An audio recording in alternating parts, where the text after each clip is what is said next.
যা কিছু শিখব তা সামথিং প্যাসি থেকে শিখব। Yes. তাহলে চলো শুরু করা যাক। 3, 2, 1.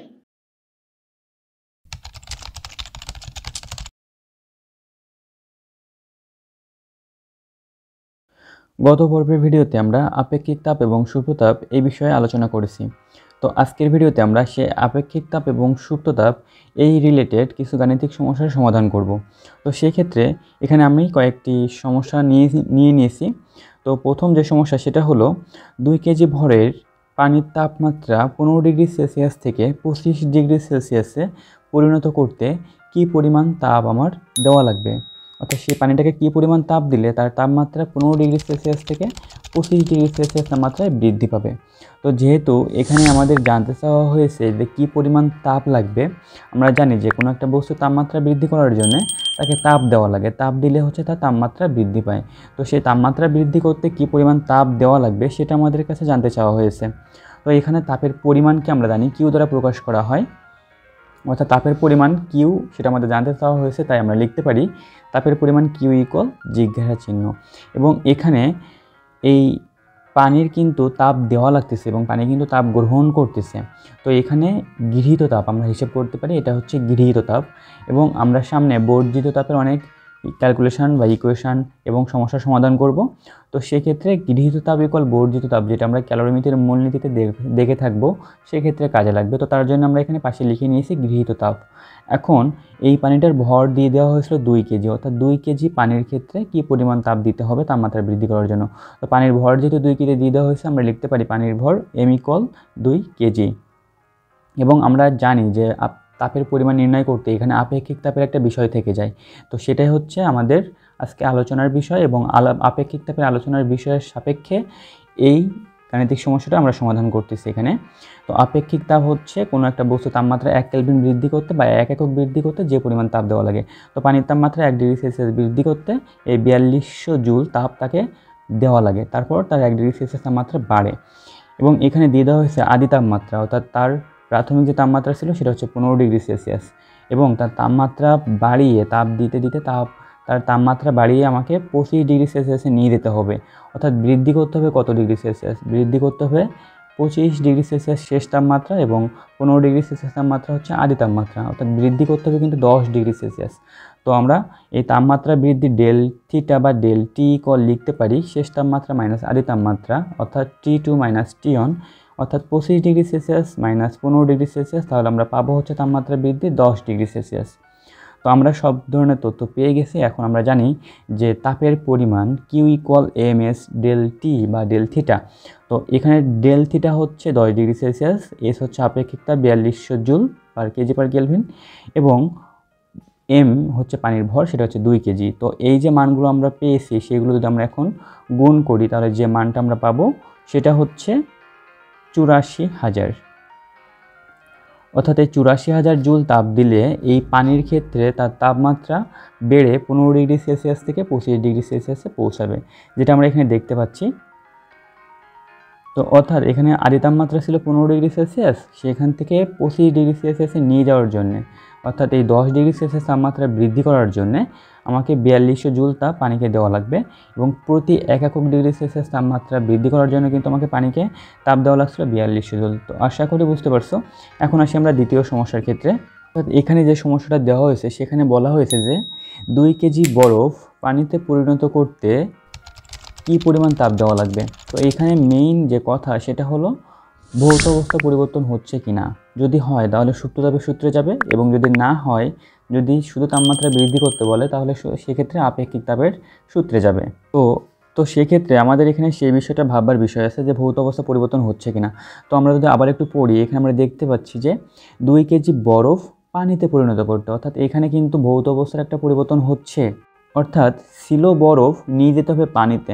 অর্থাৎ ভৌত অবস্থা পরিবর্তন করতে এখানে কিছু পরিমাণ তাপ দিতে হবে, এবং এখানে কিন্তু আমাদের কত ডিগ্রি সেলসিয়াস তাপমাত্রার বরফ সেটা কিন্তু বলা হয়নি। আমরা জানি যে 0 ডিগ্রি সেলসিয়াস তাপমাত্রায় কিন্তু পানি বরফ হয়, আবার পানি থাকে।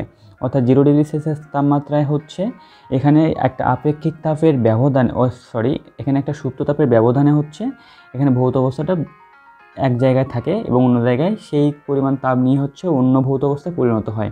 তো সেক্ষেত্রে এখানে বরফ থেকে পানিতে হবে, তো যেহেতু এখানে কত ডিগ্রি সেলসিয়াস তাপমাত্রা বরফ সেটা দিয়ে দেওয়া হয়নি, তো সেক্ষেত্রে আমরা ধরে নিতে পারি যে এটা 0 ডিগ্রি সেলসিয়াস তাপমাত্রা বরফ, কারণ 0 ডিগ্রি সেলসিয়াস তাপমাত্রায় হচ্ছে পানি বরফ থাকে, আবার পানি পানি থাকে। তো এখানে এই বরফের ভর দিয়ে দেওয়া হয়েছে m = 2 কেজি আমরা লিখতে পারি, এবং এই বরফটা একটা নির্দিষ্ট পরিমাণ তাপ নিয়ে সে তরলে পরিণত হবে, অর্থাৎ কঠিন থেকে তরলে হবে, এবং সেই তাপটা হচ্ছে 3,36,000 joule per kg per kelvin, এবং এই তাপটাকে আমরা বলি বরফ গলনের আপেক্ষিক সুপ্ত তাপ। তো এই পরিমাণ তাপটা যদি বরফকে দেওয়া হয় তাহলে সেই বরফটা হচ্ছে পানিতে পরিণত হয়। তো এই ক্ষেত্রে বরফকে দেওয়া হতে পারে অথবা সে পরিবেশ থেকে নিতে পারে। তো এই 3,36,000 জুল তাপ নিয়ে সে বরফ থেকে পানিতে পরিণত হবে। তো এখানে আমরা সুপ্ত তাপের যে ফর্মুলা সেটা আমরা জানি, Q = mLF। তো এখানে হচ্ছে এমটা হচ্ছে বরফের ভর, যতটুকু বরফ ছিল ততটুকু, এবং এলএফটা হচ্ছে সেই সুপ্ত তাপের পরিমাণ। তো এই দুইটা যখন আমরা ফর্মুলায় বসিয়ে ক্যালকুলেশন করব, সেক্ষেত্রে আমরা মান পাবো 6,72,000 joule per kg per kelvin. না, এখানে শুধু জুল হবে, কারণ এখানে শক্তি কী পরিমাণ তাপ দেওয়া লাগতেছে বা শক্তি দেওয়া লাগতেছে। তো এখানে 6,72,000 জুল তাপ আমার এই বরফকে দেওয়ার ফলে সে পানিতে পরিণত হবে, অর্থাৎ এখানে সে 0 ডিগ্রি সেলসিয়াস তাপমাত্রার বরফ ছিল কিন্তু, এবং এই তাপটা দেওয়ার পরে সে যখন পানিতে পরিণত হবে সেই পানির তাপমাত্রাও কিন্তু 0 ডিগ্রি সেলসিয়াস, এবং তারপরে যদি তাপ দেওয়া হয় তাহলে সেই পানির তাপমাত্রা 0 থেকে 1, 2, 3, 4 এভাবে বাড়তে থাকবে। তো এখানে হচ্ছে এটাই হচ্ছে কথা, যে ভৌত অবস্থা পরিবর্তন করতে যে তাপটা আমার দেওয়া লাগবে সেটাই হচ্ছে সুপ্ত তাপ, এবং এই সুপ্ত তাপের ফর্মুলা হচ্ছে Q = mLF, যেটা হচ্ছে যে ফর্মুলায় হচ্ছে আমরা মানগুলো বসিয়ে সমস্যাটা সমাধান করলাম। এখানে 3 নম্বর যে সমস্যাটি আলোচনা করা হয়েছে সেটা হচ্ছে আপেক্ষিক তাপ এবং সুপ্ত তাপ একসাথে মেশানো, অর্থাৎ আপেক্ষিক তাপ এবং সুপ্ত তাপ এই দুইটি কনসেপ্ট মিলিয়ে হচ্ছে আমার সমস্যাটা সমাধান করতে হবে। তো সেই ক্ষেত্রে সমস্যাটি এমন যে -5 ডিগ্রি সেলসিয়াস তাপমাত্রার বরফকে 10 ডিগ্রি সেলসিয়াস তাপমাত্রার পানিতে পরিণত করতে কী পরিমাণ তাপ আমার দেওয়া লাগবে। তো এখানে মোট তাপের একটা বিষয় আছে, কীভাবে মোট তাপের বিষয় আছে সেটা আমরা স্টেপ বাই স্টেপ আলোচনা করলে বুঝতে পারবে। এখানে ছিল হচ্ছে -5 ডিগ্রি সেলসিয়াস তাপমাত্রার বরফ, এখানে কিন্তু 0 ডিগ্রি সেলসিয়াস তাপমাত্রার বরফ ছিল না, যেটা আমরা আগের সমস্যার সমাধান করেছি। এখানে বলে দেওয়া হয়েছে -5 ডিগ্রি সেলসিয়াস তাপমাত্রার বরফ, সেটাকে আমার 10 ডিগ্রি সেলসিয়াস তাপমাত্রার পানিতে নিয়ে যেতে হবে।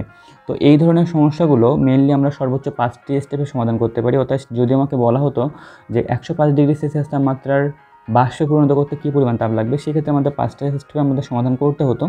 কিন্তু এখানে যেহেতু বাষ্প পর্যন্ত যায়নি, পানি পর্যন্তই আছে, অর্থাৎ -5 ডিগ্রি সেলসিয়াস তাপমাত্রার বরফ থেকে আমার 10 ডিগ্রি সেলসিয়াস তাপমাত্রার পানিতে নিয়ে যেতে হবে। তো এই সমস্যাটি আমরা 3টে স্টেপে সমাধান করতে পারবো। তো সামনের ভিডিওতে অবশ্যই আমরা এটি তো অবশ্যই সমাধান করে দিব, এবং আরও হচ্ছে বাষ্পে, অর্থাৎ বরফ থেকে বাষ্পে নিয়ে যেতে যে স্টেপগুলো টোটাল 6টি স্টেপ হয় সেই স্টেপ নিয়ে আমরা আলোচনা করব। তো সেক্ষেত্রে এখানে আমরা 3টে স্টেপে সমাধান করতে পারবো। এখানে আমি সমস্যাটা পুরোপুরি সমাধান করে দিচ্ছি না, এখানে স্টেপগুলো আলোচনা করা হচ্ছে। তোমরা স্টেপগুলো যদি বুঝতে পারো তাহলে অবশ্যই বাসায় ট্রাই করবে, এবং যদি না পারো তাহলে অবশ্যই কমেন্টে জানাবা, আর আমি সামনের ভিডিওতে অবশ্যই এই সমস্যাটি সমাধান করে দেবো। তো এখানে ফার্স্ট স্টেপে আমরা যেটা করতে পারি সেটা হচ্ছে এই -5 ডিগ্রি সেলসিয়াস তাপমাত্রার বরফ থেকে আমাদের যেতে হবে 10 ডিগ্রি সেলসিয়াস তাপমাত্রার পানিতে। তো সেই ক্ষেত্রে ফার্স্ট স্টেপে আমরা যেটা করতে পারি, এই -5 ডিগ্রি সেলসিয়াস তাপমাত্রার বরফকে 0 ডিগ্রি সেলসিয়াস তাপমাত্রার বরফে নিয়ে যেতে পারি, কারণ আমরা জানি কিন্তু যে 0 থেকে নিচে নামলে হচ্ছে পানি কিন্তু বরফ হয়ে যায়, অর্থাৎ এই -5 ডিগ্রি সেলসিয়াস তাপমাত্রার বরফ থেকে 0 ডিগ্রি সেলসিয়াস তাপমাত্রার বরফে নিয়ে যেতে হবে, সেটাও কিন্তু বরফ 0 ডিগ্রি সেলসিয়াস তাপমাত্রায় কিন্তু সেটা বরফ থাকে। এবং আমরা একটু আগে যে সমস্যার সমাধান করেছিলাম সেখানে কিন্তু 0 ডিগ্রি সেলসিয়াস তাপমাত্রার বরফ ছিল, তারপর আমরা যেটা করেছিলাম এই 0 ডিগ্রি সেলসিয়াস তাপমাত্রার বরফকে 0 ডিগ্রি সেলসিয়াস তাপমাত্রার পানিতে পরিণত করেছিলাম, এবং সেই ক্ষেত্রে একটা নির্দিষ্ট পরিমাণ সুপ্ত তাপ তাকে দিয়ে দেওয়া লাগছিল, তারপরে সে 0 ডিগ্রি সেলসিয়াস তাপমাত্রার বরফ থেকে 0 ডিগ্রি সেলসিয়াস তাপমাত্রার পানিতে পরিণত হয়েছিল। তো এখানে সেকেন্ড স্টেপে যেটা আমরা করব সেটা হচ্ছে 0 ডিগ্রি সেলসিয়াস তাপমাত্রার বরফ থেকে 0 ডিগ্রি সেলসিয়াস তাপমাত্রার পানিতে পরিণত করব, যেটা আমরা একটু আগে সমাধান করলাম। এবং এখানে যে তাপটা প্রয়োজন হবে সেটা হচ্ছে সুপ্ত তাপ, এবং সুপ্ত তাপের ফর্মুলা হচ্ছে Q = mLF। এলএফ এর মান হচ্ছে 3,36,000। এবং এখানে ফার্স্ট স্টেপে যেটা -5 ডিগ্রি সেলসিয়াস তাপমাত্রার বরফ থেকে 0 ডিগ্রি সেলসিয়াস তাপমাত্রার বরফ, এখানে হচ্ছে তাপমাত্রা পার্থক্য কিন্তু 5 ডিগ্রি, এবং 2 কেজি বরফ, এখানে কিন্তু বরফের ভরটা দিয়ে দেওয়া হয়নি, তো তোমরা সেটা ধরে নাও ভর হচ্ছে 2 কেজি। তো এখানে m হচ্ছে 2 কেজি, আর হচ্ছে s হচ্ছে বরফের আপেক্ষিক তাপ হচ্ছে 2100, এবং হচ্ছে তাপমাত্রার পার্থক্য হচ্ছে 5 ডিগ্রি সেলসিয়াস। তো এখানে হচ্ছে সেকেন্ড স্টেপ পর্যন্ত আমরা সেই 5 ডিগ্রি সেলসিয়াস তাপমাত্রার বরফকে পানিতে পরিণত করেছি, এবং থার্ড স্টেপে আমরা যেটা করব সেটা হচ্ছে 0 ডিগ্রি সেলসিয়াস তাপমাত্রা সেই পানিকে 10 ডিগ্রি সেলসিয়াস তাপমাত্রায় পানিতে পরিণত করব। সেক্ষেত্রে তাপমাত্রার পার্থক্য হবে 10 ডিগ্রি সেলসিয়াস, পানির আপেক্ষিক তাপ হবে 4200, এবং m হচ্ছে 2 কেজি।